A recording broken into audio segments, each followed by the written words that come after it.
out of these two, who do I think's gonna have the upper hand? Well, I think just for the mere fact that they can keep their mouth shut whilst they're doing what they need to do and whilst they're doing what they're doing and they want to win, I'm gonna go with Marvin Vettori. He has very good stand up, puts pressure on his opponent, doesn't give them any room at all when he's attacking, when he's fighting in the cage there. He's a quick, sharp striker, and I'm just looking at his last fight, which I saw back at UFC Vegas 16 when he was fighting against Jack Hermanson. His ground game was good. He controlled his opponent, and he won by unanimous decision. Kevin Holland.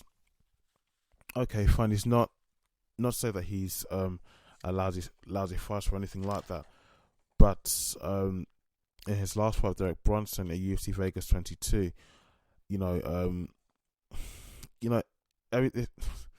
I just can't understand someone who talks and has to talk while they're fighting. And then Dana White came out making an excuse that the reason why he was talking for the whole fight was because he had a mental breakdown, which is complete bullshit as far as I'm concerned.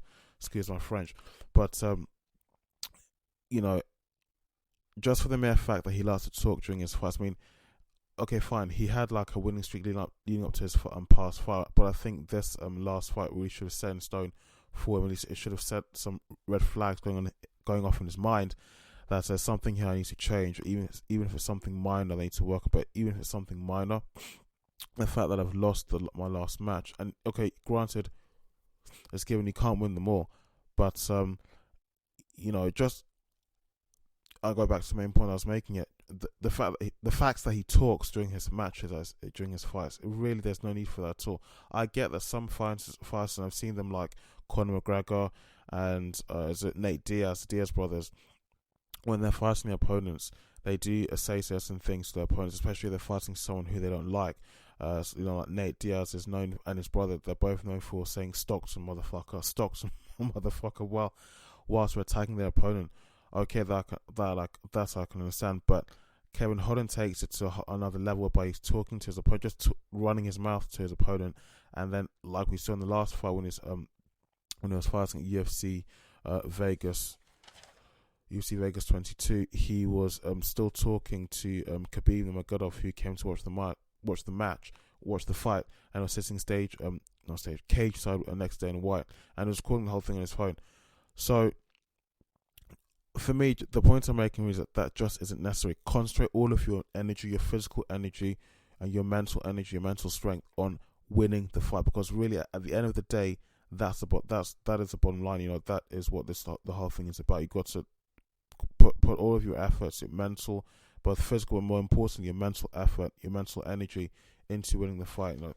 So for me, for the main event for the UFC Vegas 23, I'm gonna give it to Marvin Vettori. Kevin Holland, I'm not saying he's bad. He himself has some good ground game. He has a long reach, which I checked was about 81 inches. So I'm watching him in the match, watching him in the cage there when he's fighting against an opponent, you can see he does have a long reach when he's throwing his strikes.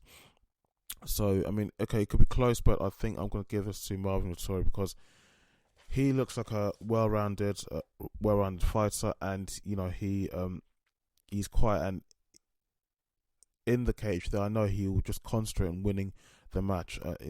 He'll concentrate all his mental strength and his physical strength on beating his opponent, on beating Kevin Holland. And I'm not going to go into it, but I think Kevin Holland was actually on this fight card to replace someone who I can't figure off the top of my head who that was. But at the end of the day, I see Marvin Vettori taking the win away from this.